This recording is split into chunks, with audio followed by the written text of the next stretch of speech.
एजी धना धना आजनो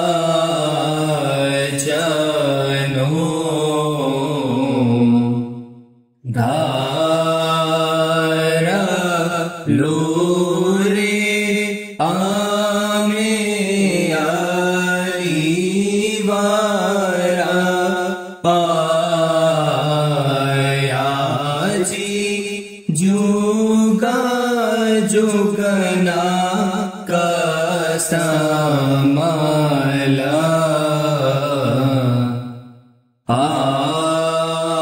आपज तार्याजी हे तनु मेरा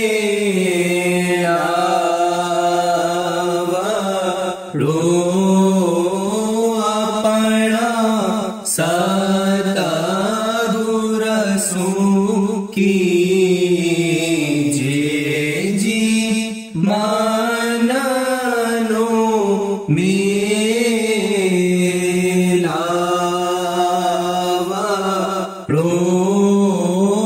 अपना बारा गुरसु की जी धूम तारो संसार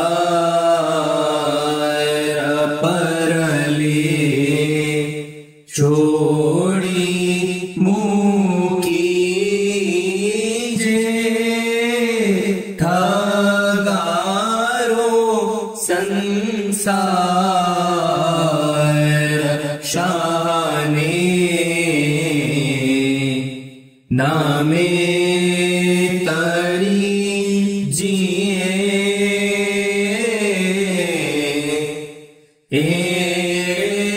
संसारे भला सुकर्म काम कीजिए।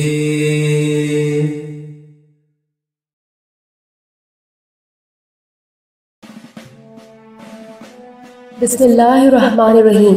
हाज़िर इमाम से जुड़े कुछ किस्से। 10 मार्च 1976 को मौलाना हाज़िर इमाम ने चित्राल पाकिस्तान का दौरा किया।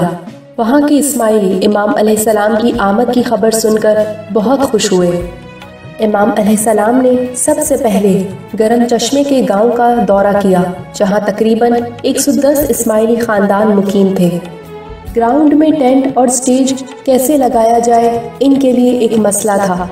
वहाँ के इस्माइलियों को ये परवाह ना थी कि वो 3-4 महीनों के बाद क्या खाएंगे। उन्हें इमाम से बेलौस मोहब्बत थी। यही वजह थी कि उन्होंने अपने खेतों का सफाया कर दिया, जहाँ उन्होंने 2 महीने पहले ही गंदम की फसल बोई थी। इन्होंने ये पौधे जो अब तक नरम थे और गंदम पैदा ना हुई थी, इन सब को काट कर एक अलग जगह पे जमा कर दिया और इस तरह से अपने खेतों का सफाया करके इमाम के दीदार के लिए एक बड़ा ग्राउंड तैयार किया। इमाम अलैहिस्सलाम ने इन्हें इस ग्राउंड में दीदार से नवाजा। यहाँ के इस्माइली बेइंतहा खुश थे। इमाम अलैहिस्सलाम अगले दिन रवाना हो गए। इसके बाद यहाँ के इस्माइली उस जगह पर गए जहाँ पर इन्होंने कच्ची फसल रखी थी और वहाँ पे देखा कि इसमें गंदम निकल चुकी है। वो गंदम जो उनको 3 महीने बाद नजर आती, ये गंदम उनको एक ही दिन में हासिल हो गई। इस वजह से उन्होंने गंदम को बहुत बड़े पैमाने पे उगाया।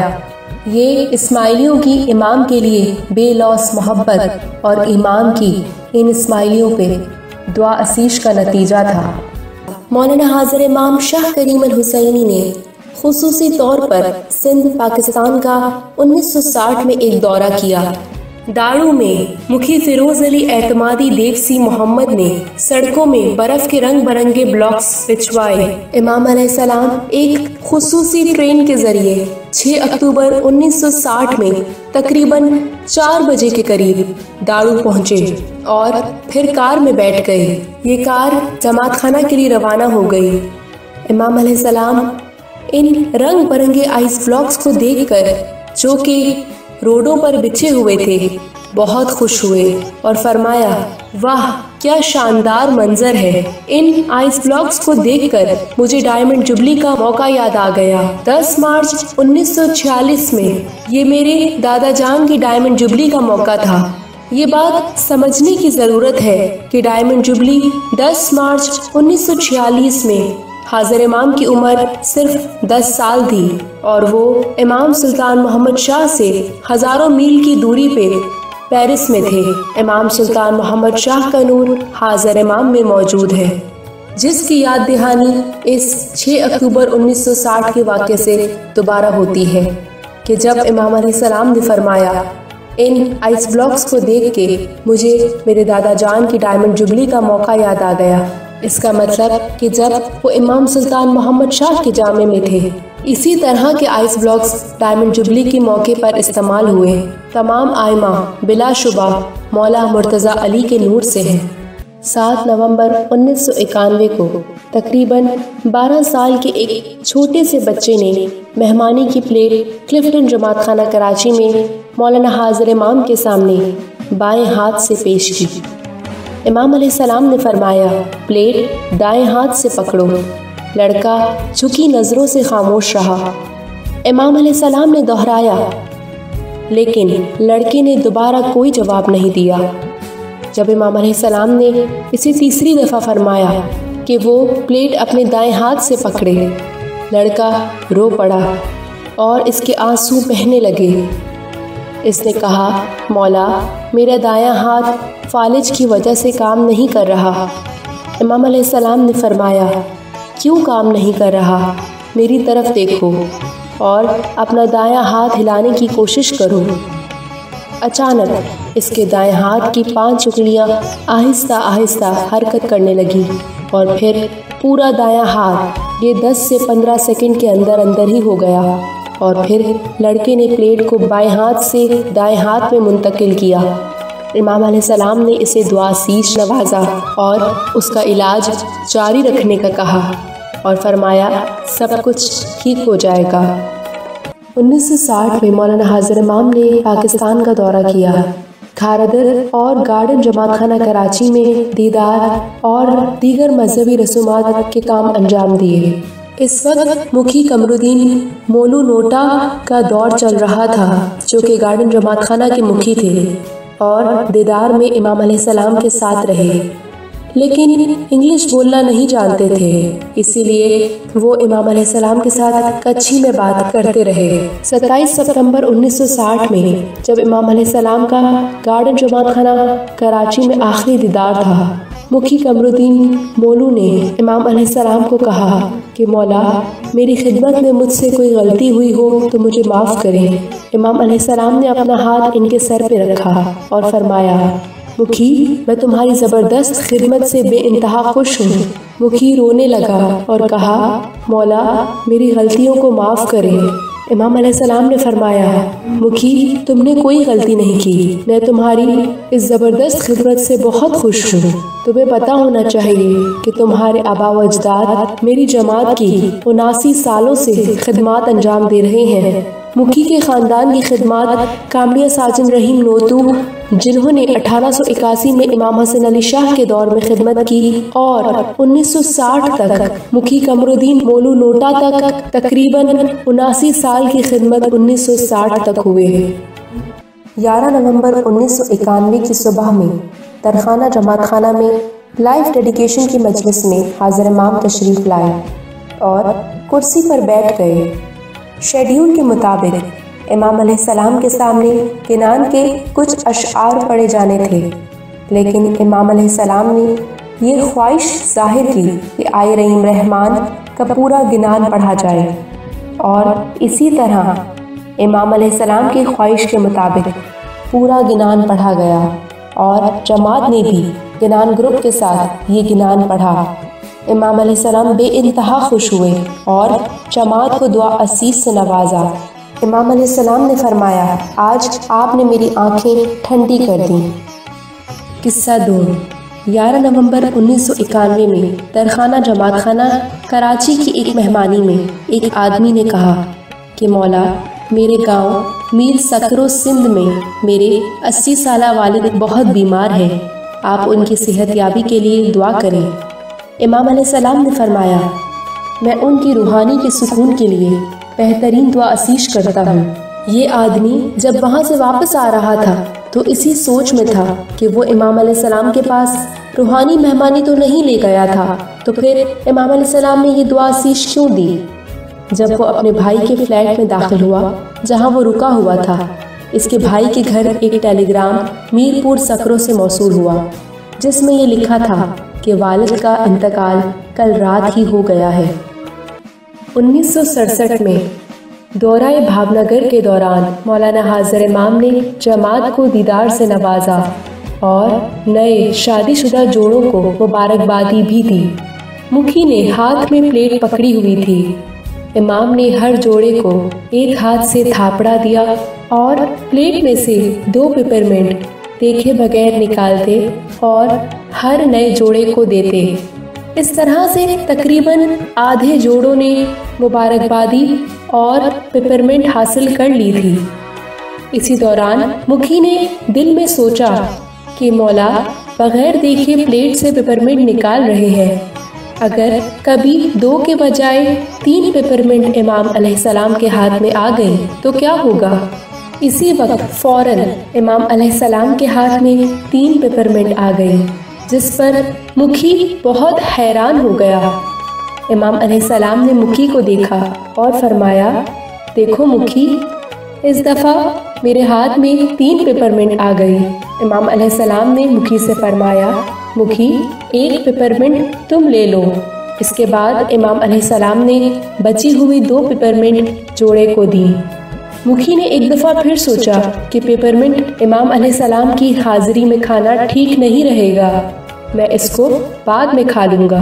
और इसी तरह से अपने दोनों हाथों में प्लेट लिए खड़ा रहा और वो पेपरमिंट अपनी मुट्ठी में रखी।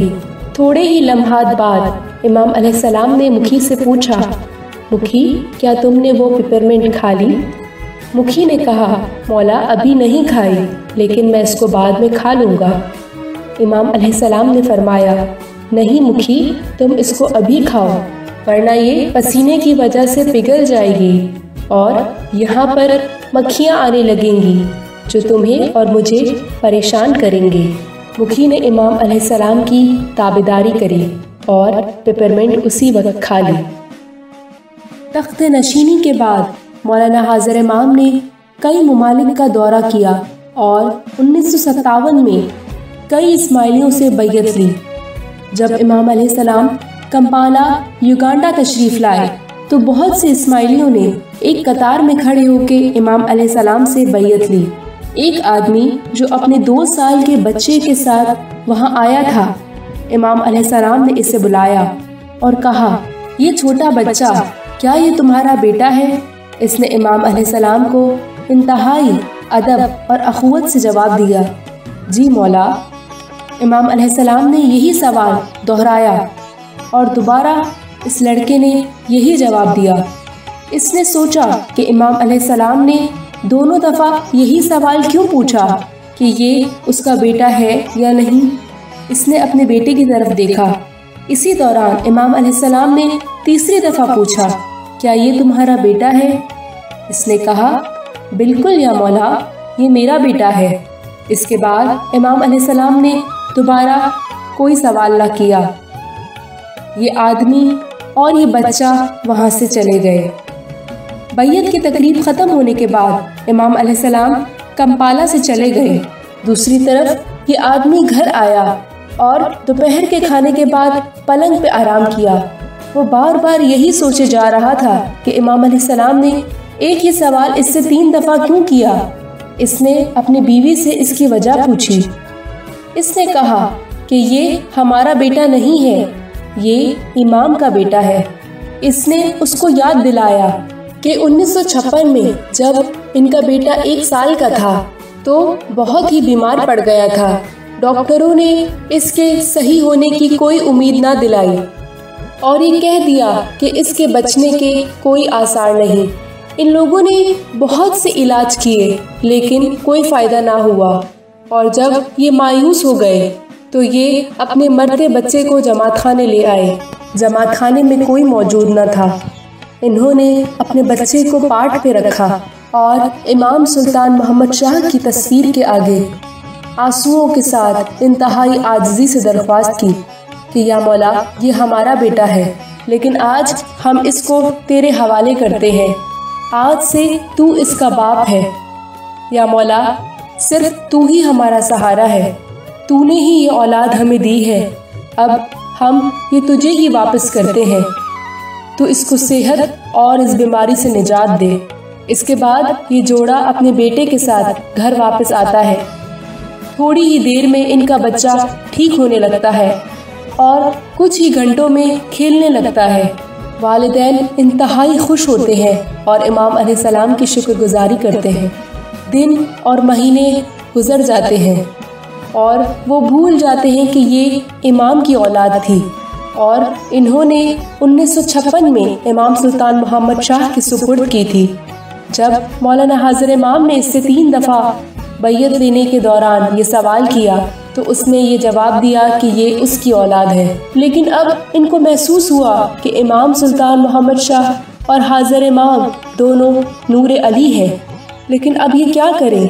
हाजिर इमाम तो युगांडा से चले गए।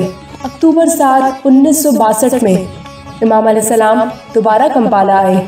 ये आदमी अपने बेटे के साथ इमाम अलैहिस्सलाम के पास गया और 5 साल पहले दिए हुए जवाब पे इसने इमाम अलैहिस्सलाम से माफ़ी मांगी।